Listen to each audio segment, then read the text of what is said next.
the Primitive Patterns Podcast. It's time to live your mystery.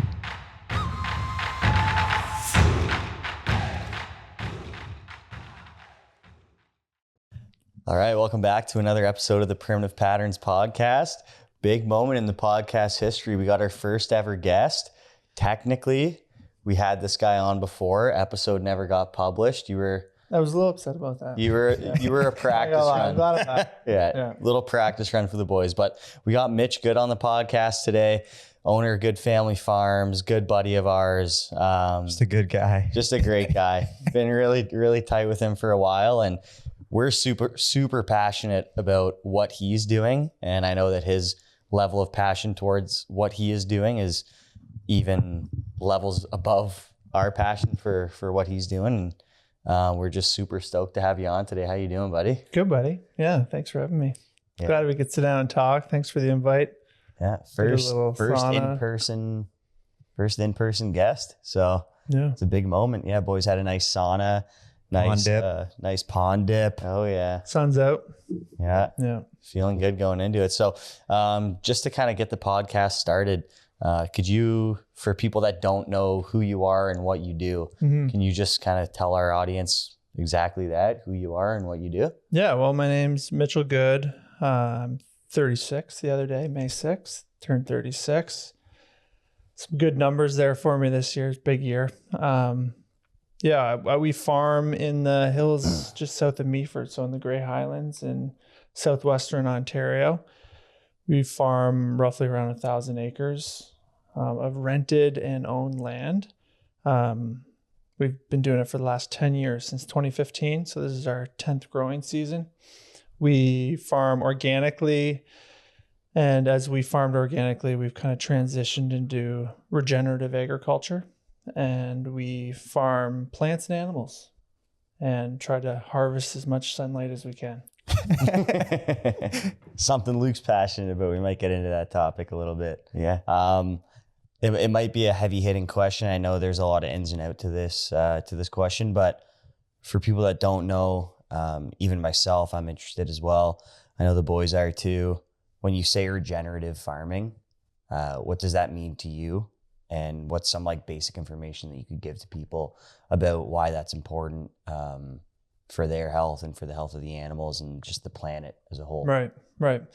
Well, yeah, regenerative agriculture can mean a lot of things. I think at its foundation is just taking the soil into consideration first whenever you make a decision. Because one of my mentors always says with every decision you make, there's either a positive or a negative reaction, and there's no neutral reaction. So whenever you're making a decision, whenever you're growing an animal or a plant that's going to turn into food, every decision you make has consequences, and then those consequences cascade negatively or positively.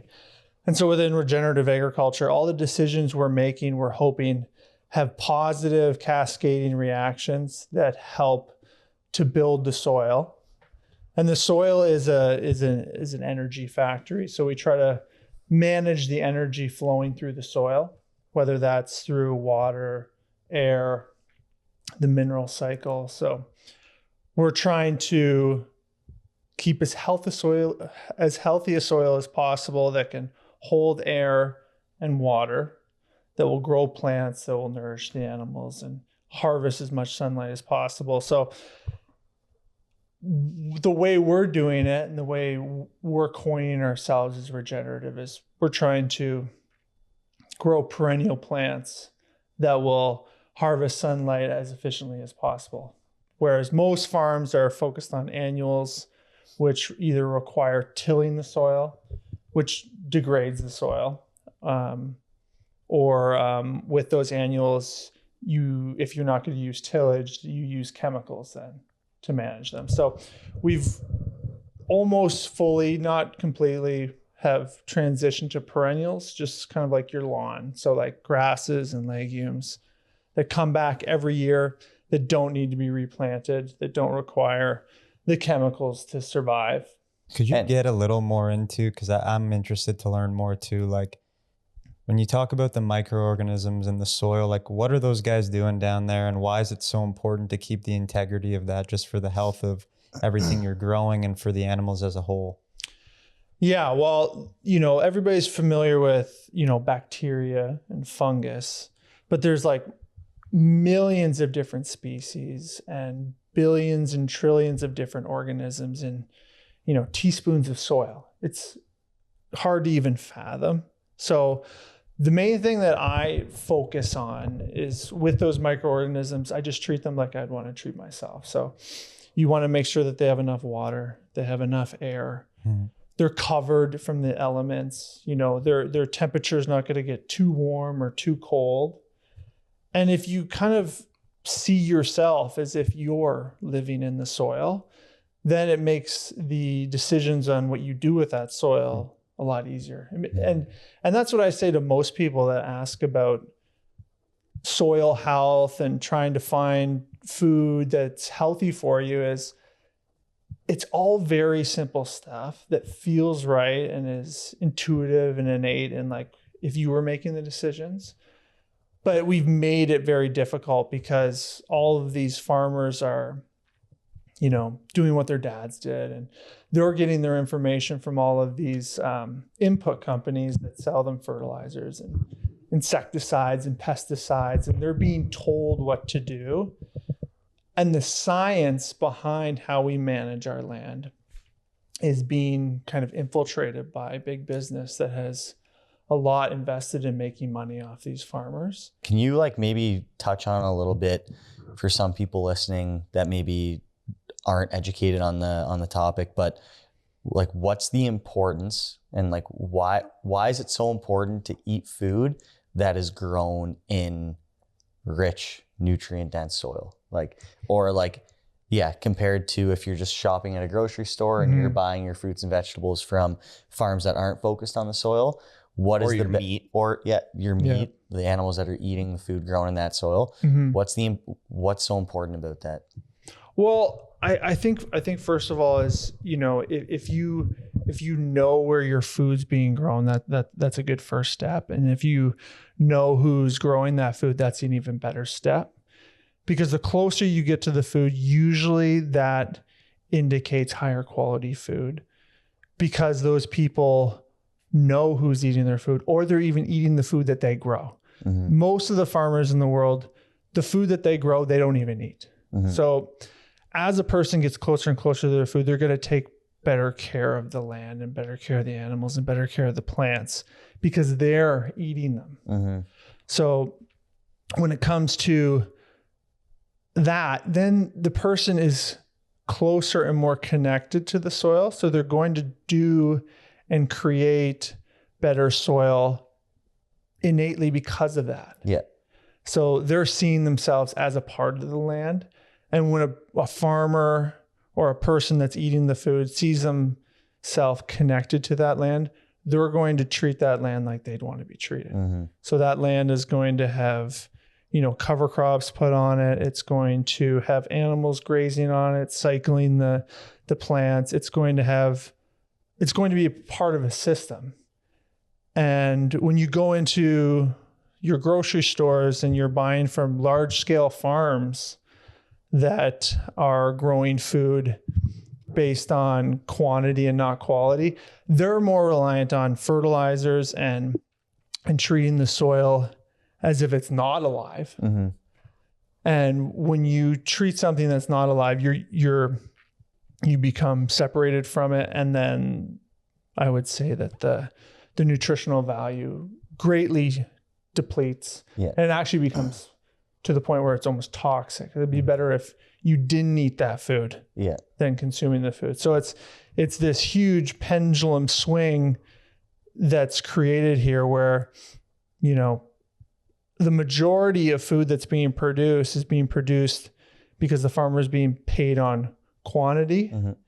But then when you go to the small scale and you get to know your farmer, you start growing your own food, then it's all about quality. Yeah. And if you took that statement of know where your food's being grown, right? Second to that, meet the person that's growing it. or feeding the animals, you have two options. You're like, all right, I'm either checking up where I can find President's Choice, Prime, whatever, and asking if I can tour their facilities. Right. Yeah. Or I'm That's going, never happening. yeah, or I'm going to a local farm. Yeah, Like if you actually lived by that, if you're like, Mhm. I want to make a connection to the food that I'm eating, Yeah.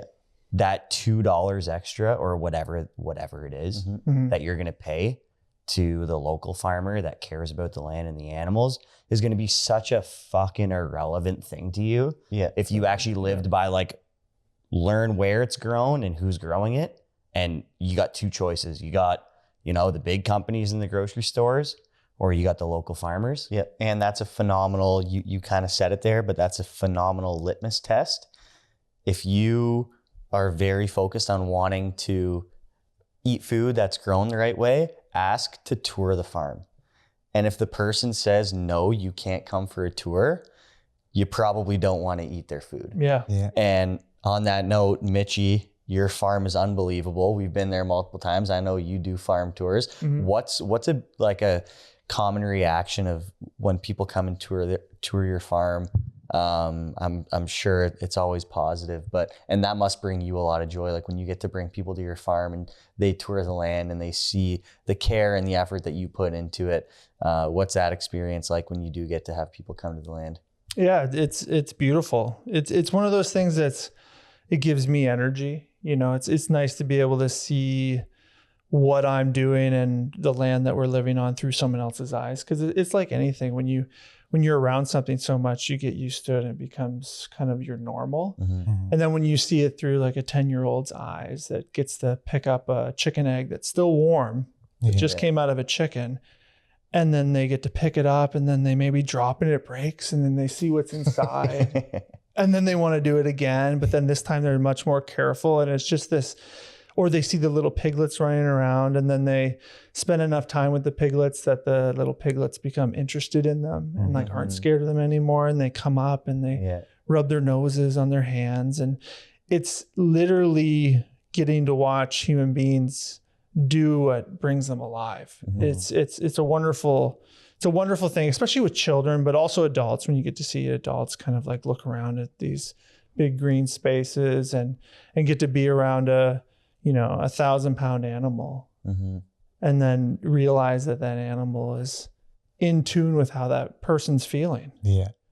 And that's just, it's a wonderful thing to see. And you get to be around, living things, and you get to feel them, and you get to see the people get to feel what it's like to be in a 50-acre field of grass with animals eating that grass and the sun and the birds and the stream beside. So it's I try not to take it for granted, but I sometimes do because it becomes my normal. But being able to see people come out and see, the relationship between, the sun and the plants and the animals and the water, it's great. And I know for me too, another thing that's been big for my life, because since we met you, call it 6 years ago now kind of thing, that's when we really stopped buying grocery store products. Like it totally flipped the narrative. And now with the amount of time I've spent at the farm and just got to know you and the dad you are and your parents and kind of the whole ecosystem that goes into the production of the food, when I actually sit down to eat that food, not only do I know, oh, this is like better for me from a macronutrient, micronutrient profile, but it's also just energetically, I feel like, oh, the whole farm is like on my plate now. Like all of that love and nurturing that goes into that place, I can feel it in my food. And I think for people, that's huge. Well, I think, people always say it's important to connect to your food. Yeah. And people can also fully agree upon, don't watch TV when you eat, don't rush your meals, eat slow. And those are all aspects of connecting to your food. But if you take a family and they get to come out on a beautiful Saturday and tour the farm, and the kids get to see the animals and they get to meet the people growing them and see the care and the love that's put into the land and the animals, and then they get to go into the farm store and buy that meat and make that connection. It's like, now the connection that family is going to be able to make to their food and to each other at the table when they're eating that food Oh yeah. is just like from an energetic standpoint, just from like a love standpoint, it's just like undeniable that that's going to be so valuable to your health, the connection to your family, the connection to the food on the table. Because like I said, we can all agree connecting to your food and not eating too fast and watching TV while you do it. You might want to take your own advice there, buddy. You eat pretty quick. Sometimes you're like a fucking ravaged dog at the table. Buddy, listen, okay? Not everybody's perfect, but at least I'm eating the regeneratively raised by Mitchell Good meat. But sometimes I do. That's why it's so hard to eat it slow, because it's so fucking good. Yeah. But seriously, in a world that's lost connection, one of the easiest ways you can regain it is just knowing who your food comes from. Like that alone is your connection back to like source. Yeah, just through food. Yeah, and like, you know, I have 3 young kids right now. I have a 4, a 2, and a newborn, and when they light up so much when you tell them a story. If I can make up any story, and if I'm excited about it and I'm into it, they eat it up. They want more and more. And that, I think that's the same thing of what you're saying, is like the story behind your food and the story you tell yourself about your food and why it's good for you and why you believe in it, why you've like given life to it. Because that's what you're doing, is like when you believe in something, you're bringing yourself into that thing and doing all the things that you guys are talking about, like coming to the farm, meeting your farmer. That's going to give life to the soil. That's going to give life to you. It's kind of this whole connective, you know, circle of life thing, to get airy-fairy about it, but it is. It's like once you start to do that one decision, there's a cascading effect of positive momentum that just happens. And having that story rooted inside of you while you're eating it, it allows you to receive that food, I think, in a much better way, for sure. 100%. Yeah. And think about all the positive things that could come out of connecting with a local farmer and getting your food from them. Right? Yeah, to me, I think it's the most important thing. Yeah. And when you, like, if you break it down, you're like, okay, if you made it a ritual where it was like every Sunday, you and your family drove out to the farm, you went out there, you walked around for a little bit, you went and you got your food from the farmer, you're connecting with the farmer, maybe you see other people there and you kind of become a regular there. So you're seeing people on Sunday that you normally see, you build a little community around your food. Like there's so many good aspects that can go into, or that come from connecting with the local farmer and getting your food from them. That's like, and even if you wanted to, because some people will say, oh, well, not everybody can afford it. It's like, okay, well, what if instead of going, you know, maybe your thing is like on Saturday night, you go to Boston Pizza with your family and you end up spending $200 on one meal. Instead of that, you go to the local farm on a Sunday, you buy your meat, you go and do something that makes your whole family feel good. You connect with your family. Now you're actually saving money buying the food from the local farmer. Which is the polar opposite experience at a grocery store. Oh yeah. You go in, head down, bright lights, nobody's smiling at you. The meat smells like shit. You go to the self-checkout, 6 people are having issues, lights are buzzing, people are rattled, and you're like, that's the first connection to the food right there. It's like, fuck, I hate doing this thing. Yeah, that's true. One thing I wanted to ask you, because you just brought up grocery store. You mentioned that we don't buy our food from grocery stores anymore, which is not totally true because we're not perfect. And like, you know, we're cooking some dinner tonight and I went to the grocery store and I was like, oh, you know what? I should buy the organic carrots because it's labeled organic. And I feel like a lot of people will go to the store and spend the extra money on something labeled organic at the grocery store. What's your opinion on organic labeling at a grocery store? I don't know. I've went back and forth on this, to be honest. You know, if you can know that you're either going, you know, you should be trying to go to like either a co-op or a farm store that's, you know, providing food that's like, you know, grown in your province or your state.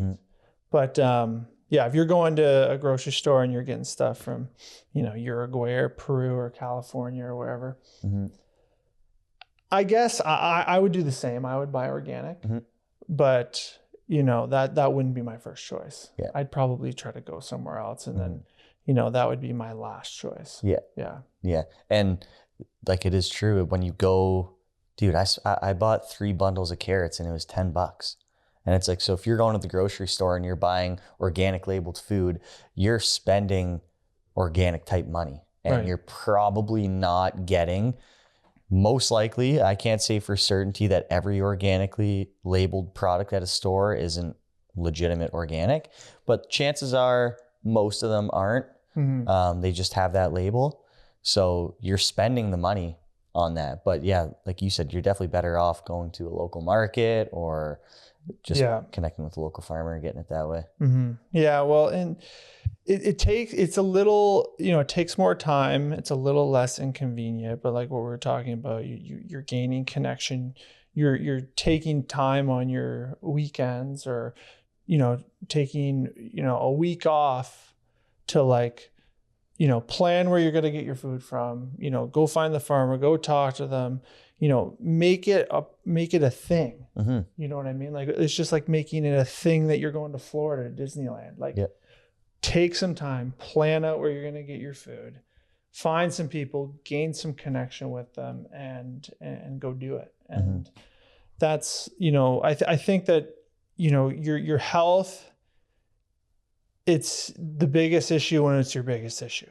And like, exactly. and you can make it your biggest issue now and save yourself some, some time down the road, but it's going to be a big issue at some point, and you're either going to, figure out that you got to go find your farmer, find better food, or, you find a doctor that's going to, drug you up and keep you alive for a while, but that's not going to be fun. So we see a lot of that at our farm store where, people went through some sort of health crisis, or had like a pretty good wake up call. And we hear that a lot. And then all of a sudden it becomes an issue. And then they drive a little extra, they spend a little extra money, but they're buying in bulk. They're doing things like, buying meat in bulk, put it in the freezer, buying a CSA membership, or like buying into a farm where they can receive their vegetables and their eggs. And what is a CSA membership? A CSA membership is community shared agriculture. And a lot of farms will offer, a weekly subscription during the growing season where they provide you with a box that gives you kind of a little bit of everything that's available in that season. So up here in Canada, that's usually maybe 20 weeks of the year. And, that's what I started with when I moved up to the farm 10 years ago. Is one of our local farmers did a CSA box, and I was eating a ton of vegetables, and I felt pretty good, to be honest. And I was getting lots of sun and moving lots, and I felt amazing. I was also 25 too, so that helped. But I did that, and then as I've aged, my nutrition has changed, and I produce meat, so I eat a lot of meat, and I feel good eating a lot of meat. But I still also eat quite a bit of vegetables, not near as much as I did, but usually all my vegetables are cooked now. I don't eat any raw vegetables. But doing that CSA really helped me kind of get in touch with myself, get in touch with the food. I go meet the farmer. I kind of had that, like, as I was starting out farming, we didn't produce any vegetables. We produced grains and started into livestock and meat production. But being able to go to a farmer, talk with them, arrange a meeting, pay them for their time, maybe say, hey, like, can I do like an hour's worth of your time? Pay them whatever you think that's worth. Walk around their farm, ask them questions, get interested, be their friend, and then support them. And it feels really good. And then it makes you want to take care of that food once it gets in your kitchen. And you cook it, learn how to cook it, make it look nice on the plate. Probably waste less also. Yeah, waste less, and when you're on a farm, you realize, like, when it comes to food production, there really is no waste, because like you either feed it back to the chickens or the pigs, or it goes into the compost. And like, I think that people that live in the city, you lose touch with that a bit, but it's easy to gain touch, just, even if you live 2 hours away from like any farmer, say it's like a 2-hour trip, it's a great way to spend a weekend is, For sure. go visit your farmer, rent a place to stay up there, get to know the area where your food's being grown, and make it a part of your yearly event schedule is when are we going to go see the farmer? When are we going to go plan how much we're going to buy, how we're going to buy it, it sounds like a lot, but if you actually had to grow your own food, it would take a fuckload more time Definitely. to raise the animals and kill them. Still a super fucking efficient way of doing it. It is. It's super efficient. This world we live in, it's very quick and, you kind of get used to that. But if you think about it, it's somewhat inconvenient, but for the bang for your buck, it's, it's going to be enjoyable. Yeah. It might feel a little weird going onto a farm and, a little bit out of your comfort zone, but I think put a plaid shirt on, take some pictures. Your Instagram followers are gonna love it. Totally. Yep. You know what I mean? Like people are gonna be like, yo, where were you? And it's like, it's not inefficient because you're like, oh, I gotta go drive 2 hours in my nice car to see the farmer that's been fucking slaving himself for a year to grow this one cow that I'm gonna buy for whatever. Like, pretty easy. I got a good one for you. I think I got a good question for you. Okay. Because you eat a lot of meat, you raise a lot of meat. Say somebody that is on the fence about, maybe they're not vegan, maybe they are, but they're on the fence about meat in general. But even if they're told that it's regeneratively raised, it's high quality meat, maybe they've heard some things that aren't true, and they're hesitant to say that meat is a healthy option. What would be like your main selling point of being like, maybe not all beef is created equal, that's for damn sure, but like ours is of high quality and it's going to be a positive in your health. Here's why. Well, I would say that, eating meat in general is a good idea for anybody. So I've heard some people, don't digest it very well, but that's, pretty rare. But I would say that, meat,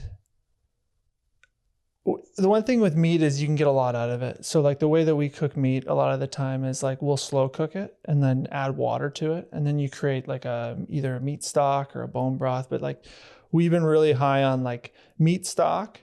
And then you take the meat, you break it down, and then you can keep it for leftovers and add it to your dishes during the week. And then that stock works really good for like cooking your rice in or cooking any sort of starches in. It works good as like a beef tea in the mornings to start your day. So, when it comes to just eating meat in general, don't think of it as just meat the muscle. Think about it as like a stock. Think about it as, things that you can add to other dishes to just make it taste better, because meat tastes really good. And that's for a reason, because it is really good for us. And there's not only just the muscle, but there's the connective tissue, the fascia, the collagen, the gelatin, the amino acids that come with the meat that holds the whole body of the animal together. That's going to nourish your intestines and create a healthy gut microbiome, because the environment that the animal creates inside of you is very similar to the environment that you are, So a lot of the building blocks of the muscle and the animal structure translates really well into building a healthy gut. And then from that gut's health, it goes out into your skin, into your hair, into your eyes. And those nutrients that create that are really hard to break down in vegetables. Right. So, whether it's the protein or the amino acids or, a lot of the things sometimes you can't even get from vegetables, the fats, that's all in a piece of meat. Yeah. Every piece of meat has the protein, has the connective tissue, has the fat, all in there at different ratios based on the different cut. But when it comes to meat, you can live off meat. Yeah. You can live just off of eating meat because it has the protein and the fats that you need to survive. Yeah. So, you know, I think that when people are approaching meat, if they're going to approach meat and start eating meat again, I would recommend beef to start because it's got the most nutrition in it, because it's alive the longest. And it usually has ate the most diverse diet as well. So like a lot of people approaching meat will just go in and I'm like, oh, I'm just going to start to eat chicken. Yeah. And the chicken is only alive for 8 weeks. It receives 2-3 types of grains, usually corn, soybeans, and maybe some wheat, but usually just corn and soybeans. So it's got the least amount of nutrition because it's been alive the least amount of time, and it's got the least diversity in its diet. So I would say that, you know, you want an animal that's been alive longer, that's ate different things and has communicated or has accumulated, you know, a lot of different nutrients is from the environment that it lives in. Yeah. But then, you know, I could keep going with this, but the animal that is regeneratively raised or organic usually is exposed to a more diverse diet and a more ranging environment that it lives in. And that's where it comes in that you should go see the environment that that animal's living in. And that brings me to a point that I have been trying to illustrate to people at the gym when they talk about, well, why buy this over that? And to me, it all boils down to information. It's like, look at how good of information your cattle are being fed. They're getting direct sunlight. They're eating a multitude of different things. Their interaction with the environment is providing them so much clean, good information. And then when you ingest that as the individual, it's good information. Your body understands it.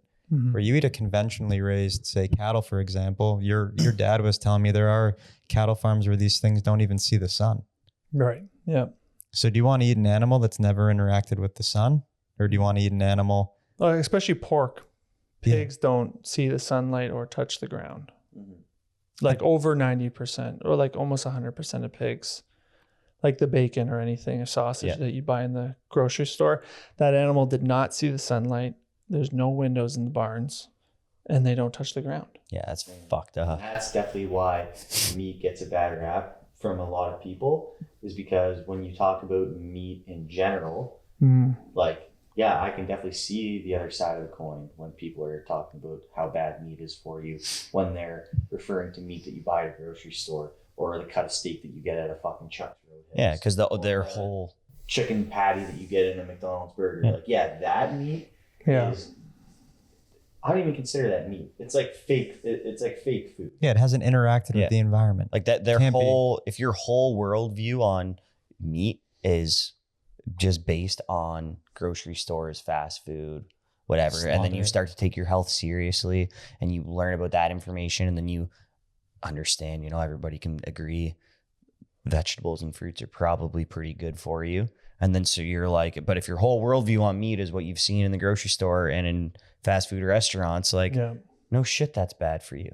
Yeah. You know, and a lot of people, including us up to 5 years ago, weren't even aware of good family farms or regenerative farming whatsoever.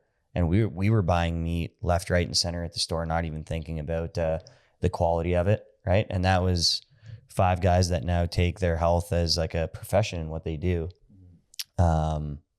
And, you know, it was past few years, we've really come to understand it, or like meet Mitch and get exposed to it. So I understand why it can be a tricky situation to navigate for people, and how misinformation can lead them to poor decision making or misunderstanding of what quality meat is, why it's healthy for you, and how you can't really source that in a conventional way, unfortunately, in the society we live in, right? Like, yeah, the thing about finding healthy food is that it takes you to do it. And you need to ask questions, and you need to become curious. And, you know, that whole health journey, you know, you can't, like you guys know as trainers, you can't make the person do it. They've got to want to do it. And they got to create that why, you know. And like for me, it was like in my early 20s, I went through kind of like a depression where I lived in a basement, got mold poisoning, like really got pretty low. And then all of a sudden I'm like, I got to teach myself how to cook. Because I wasn't really cooking food properly, and like that's the whole relationship that kind of like built for me and then made me want to become a farmer, an organic farmer. It was just like my health. And then you just start taking those steps. And I was lucky enough that happened to me in my early 20s. Yeah. So then, I was still pretty, I could bounce back, and then just being able to cook your food, even just taking out the knife like you guys were doing today before dinner. It's like chopping up your food, putting some salt on it, putting some oil on it, throwing it in the oven, going and, cooking the meat or pulling the meat out the day before. It's just like taking these little steps and taking more interest in your food to just, connect with it a little bit more and make it a little bit healthier for you. Is like, I think the steps that like a lot of people that are listening to this are probably on. Yeah. But then, for me, it's like, it's constant learning, that from that first point of me just learning to chop my own vegetables to now, managing 1,000-acre organic farm, is that you just keep learning. Yeah. But then you realize that like the connection between you and the land just keeps getting deeper and deeper and deeper and deeper as you go on. You realize how much potential our food has and how much potential we have as human beings to relate to our world around us. Yeah. And I just keep getting blown away of how much wisdom Mother Nature has. And all we need to do is just be aware enough and be tuned in enough to see it, and to be observant enough to understand it and see what works and what doesn't work. And that's the thing, is people connecting to their food, and myself is connecting to the land, is just to be observant and to feel what they're feeling when they eat their food. And, the steps will reveal themselves. Yeah. You just gotta be tuned in enough and want to change and want to, because my goal is to connect people to their food and to the land and then to themselves. Yeah. And, it's, the more that I farm, the more amazing I see Mother Nature as, and the potential is literally limitless. Limitless. Yeah. Because there's a sun out there that just keeps shining, just keeps giving. And it's our job to, receive that sun as efficiently and as effectively as possible. And that's our connection to the food, is, this connection to source, this connection to the sun. Yeah. And that's my goal, is, to harvest the sunlight as efficiently as possible and turn it into food that hopefully is, good information for people. And like you talked about earlier too, the better the information we get, the more we interact with the source, which is the sun, and the clearer we get internally, then the body and the mind, it's going to tell you when you've eaten something that doesn't agree with you. And it's going to tell you, that felt really good. Keep feeding me more of that. Like, the more you start to interact with your environment and give yourself good information, it's going to be a mirror for you, where it's just like, oh yeah, that's good. Keep doing that. That's nice. Yeah, I like that. Yeah. Or I don't like that. That wasn't good. Yeah. Yeah. You become more and more sensitive to what works and what doesn't work and what you need on your journey through life. And the food, most people do it 3 times a day. So it's one of those things where it's a big driver to how you feel on a daily basis, and how you feel about yourself in general, is like your connection to the world around you and the people around you. And we were talking about that before. It's like, not only is it the food, but it's also the people that you're eating the food with, and like who you're related to when it comes to that food. And being, knowing your farmer and knowing him by name or her by name can make the food more nutritious for you, just because of that fact. Yeah. All the other stuff, the scientific jargon and the soil health and all that, if you know the farmer's name, I guarantee you that food's better than if you get it in the grocery store. 100%. That's a simple way to do it. It cuts out all the other things you need to know. If I know my farmer's name, that's going to help. Yeah. Well, we got some good family farms meat to get to right now. And I just want to say thanks for helping on the podcast. For anybody listening, how can they connect with you, and how can they get your food on their plate? Well, we've got our website, goodfamilyfarms.com. We're on The social media platforms is Good Family Farms. You can Google us and we come up on Google. You can come visit us. We're just outside of Meaford in southwestern Ontario. So yeah, we're always happy. You can call me. My number's associated with the website. So I'm always happy for people to call me and ask any questions, or even just get to say hello or say thank you. I'm always happy to talk. We have a farm store as well on the farm, so you can come out to the farm store and see what we have available.